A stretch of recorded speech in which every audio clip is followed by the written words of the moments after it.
बिस्मिल्लाहिर्रहमानिर्रहीम। अस्सलामुअलैकुम। खुश आमदीद लाहौरी लाइफस्टाइल में। कैसे हैं जी आप सब? उम्मीद है कि सारे ही अल्लाह ताला अपने अपने घरों में सारे खुश आबाद होंगे और अल्लाह ताला खुश रखे सबको, अपने अपने घरों में सुकून दे, क्योंकि सुकून बहुत बड़ी चीज़ है। यहाँ पर जी हमारी स्पेशल रमज़ान रेसिपीज़ शुरू हो चुकी हैं। तो यहाँ पर प्रिपरेशन चल रही है जी शामी कबाब की।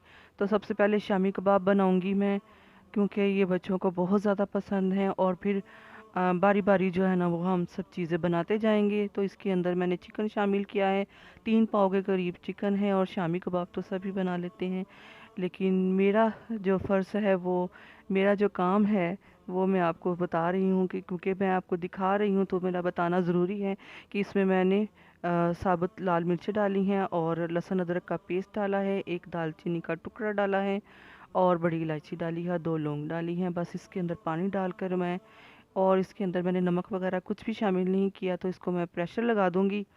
और प्रेशर लगाने के बाद मैं थोड़ी देर के बाद बस ना घर में का छोटे बेटे के रूम में ना वो एक छिपकली आ गई थी, तो बस उसने खपा दिया हम सबको ना। बड़ा काम करना पड़ा, हालो बेहाल हो गए इसी काम में। तो यहाँ पर मुझे दाल जो है ना वो खड़ी लग रही थी थोड़ी सी, तो इसमें मैं पानी डालकर थोड़ी देर के लिए दम दूंगी। तो बस ये हमारी दाल जो है ना वो रेडी हो जाएगी। तो यहाँ तक थक हार कर बैठ गई थी ज़मीन पर ही मैंने कहा अब यहीं पर सारे काम करूँगी। तो आपको पता है कि जब कोई ऐसा काम हो जाए तो इंसान कैसे हो जाता है, घर में हलकान हो जाता है। तो ये बस हमारे साथ भी आज कुछ वही काम हुआ। तो बस वो ना ये काम जो ना फिर फ्री होकर फिर मैं ज़मीन पर बैठ गई थी, इतना थक चुकी थी फिर मैं। तो यहाँ पर मैंने चॉप किया हुआ प्याज डाला है और पुदीना, धनिया, हरी मिर्चें डाली हैं और ये ज़ीरा कुटा हुआ, काली मिर्च और अजवाइन डाली है। अब मैंने नमक डाला है और लाल मिर्च इसमें डालूंगी, गरम मसाला डालूंगी, सूखा धनिया पिसा हुआ डालूंगी। तो बस ये सारी चीज़ें मैंने डाल दी हैं और इसको बस मैं मिक्स करूंगी। तो मिक्स करने के बाद फिर हम इसकी शामी कबाब बना लेंगे। तो ये है कि अब साथ साथ काम चलता जाएगा। तो जल्दी जल्दी मुझे, क्योंकि अब दिन बहुत कम रह गए हैं और मैं बहुत लेट हो चुकी हूँ। और क्यों लेट हुई हूँ ये भी आपको पता है कि जो देख रहे हैं। तो यहाँ पर मैंने दो अंडे शामिल किए थे। तो अंडों का फ़ायदा ये होता है, एक तो ये टेस्टी बनते हैं, दूसरा ये टूटते नहीं हैं, और तीसरा अगर आप अंडा लगाकर शामी कबाब को नहीं फ्राई करना चाहते तो बगैर अंडे के भी ये फ्राई हो जाते हैं। तो यहाँ पर मैंने मिक्स कर लिया था और जल्दी से मैंने ना इसको किया है मिक्स, और करके फिर मैंने इसकी शामी कबाब बनाऊंगी।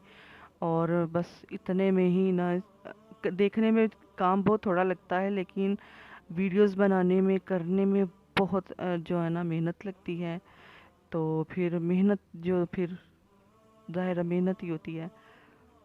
और आप सोच रहे होंगे कि इसकी हड्डियाँ कहाँ गई? तो इसकी हड्डियाँ जो है मैंने अलग कर दी थी और साबुत मसाले भी मैंने निकाल दिए थे। फिर मैंने दाल को मैश किया था।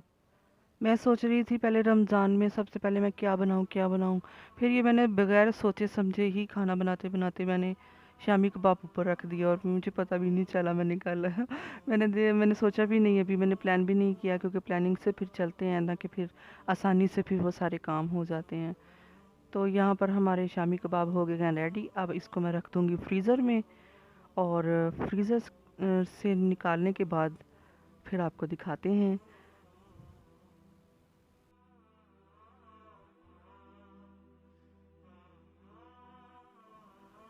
और ये जी मैंने फ्रीज़र से मैं अब जम चुके हैं अच्छी तरह से शामी कबाब। तो फिर मैंने इसको ज़िप-लॉक बैग में डाला है और इसको सारे में भर के, तो फिर सारे इसको मैं इसी तरह से फिर रख दूँगी। तो जैसे जैसे ज़रूरत होगी तो वैसे वैसे हम निकालते जाएंगे। तो हमारी पहले जो है ना वो शामी कबाब से शुरुआत हुई है। तो हमारी पहली जो है ना चीज़ वो बन चुकी है अफ्तारी के लिए शामी कबाब। तो शामी कबाब को मैंने रेडी कर लिया है, इसको भर दिया है। अब दूसरा पैक भी मैं, दूसरे 2 ट्रे थी मेरी, क्योंकि 1 किलो चिकन, 1 किलो के करीब चिकन था और 1 किलो दाल थी। तो 2 किलो के हिसाब से वो 2 किलो जो है वो शामी कबाब बन गए हैं। तो 2 पैकेट इसके हुए थे। तो अब ये जो रेडी हो चुके हैं, अब इसको फ्रीज़र में रख दूँगी।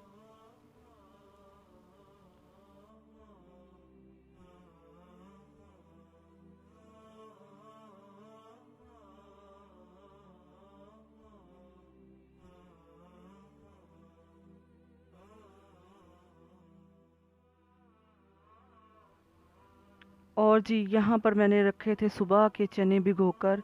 इसके अंदर मैंने कोई सोडा वगैरह शामिल नहीं किया। 1 किलो चने थे और मैंने सुबह के भिगो कर रखे हुए थे। तो अब बस इसको बॉईल करने लगी हूँ। और फिर ये भी रमज़ान में काम आते हैं चाट बनाने के, और यहाँ दही भल्लों में डालने के लिए, या किसी तरह की भी चाट हो उसमें डालने के लिए, या फिर नाश्ते में अगर कोई चने वगैरह बनाने हों तो यही चने जो हैं वो मैं इस्तेमाल करती हूँ। तो 1 किलो के हिसाब से ना तो मेरे काफ़ी दिन जो है ना वो गुजर सकते हैं। अगर ज़रूरत पड़ी तो फिर रमज़ान में दोबारा बॉईल कर लेंगे, वरना अभी 1 किलो ही मैंने किए हैं। तो उम्मीद है कि 1 किलो से रमज़ान जो है हमारा अच्छा सा गुजर जाएगा। तो यहाँ पर गरम गरम चने जो मैं निकाल रही थी, मैंने कहा ठंडे हो जाएं, और गैस जा चुकी थी तो फिर मैंने सिलेंडर पर रख के ना इसको पकाया, इसीलिए कि ज़मीन पर रखे हैं। तो फिर इसको मैंने ठंडा करने के लिए रखे हैं, बस इसको ठंडा होने दूंगी। तो फिर इसको भी मैं जिप लॉक बैग में ना पैक कर दूंगी। तो इसको ये इतने सॉफ्ट हैं, बहुत ज़्यादा सॉफ्ट हैं।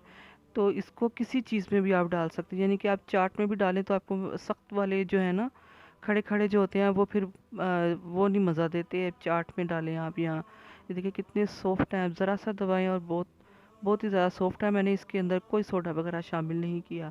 तो 1 किलो में हमारे इतने सारे पैकेट बन गए हैं, तो उम्मीद है कि ये पूरे रमज़ान ही चलेंगे। रोज़ रोज़ तो एक चीज़ नहीं बनती, कभी कभी मुख्तलिफ़ चीज़ें होती हैं ना, कभी ये बना लिया, कभी ये चीज़ नहीं बनाई, कभी फ्रूट चाट बना ली, कभी चना चाट बना ली, कभी दही भल्ले बना लिए। तो फिर इस तरह से बांट के चीज़ें होती हैं। तो इंशाल्लाह रमज़ान हमारा चलेगा, और अल्लाह ताला खैर खैरियत रखे, और सब बच्चों को और बड़ों को छोटों को सबको रोज़े रखना अल्लाह ताला नसीब करे और कबूल करे, और सबके घरों में बच्चे सही रहें और माँ बाप भी खुश रहें बच्चों को देखकर। तो यहाँ पर चने भी हमारे रेडी हो चुके हैं। तो ये थी मेरी आज की, जो इतना भी मैंने काम किया आपके साथ शेयर किया। फिर मिलते हैं एक नई रेसिपी के साथ ना, वो भी रमज़ान की स्पेशल। तब तक के लिए अल्लाह हाफिज़।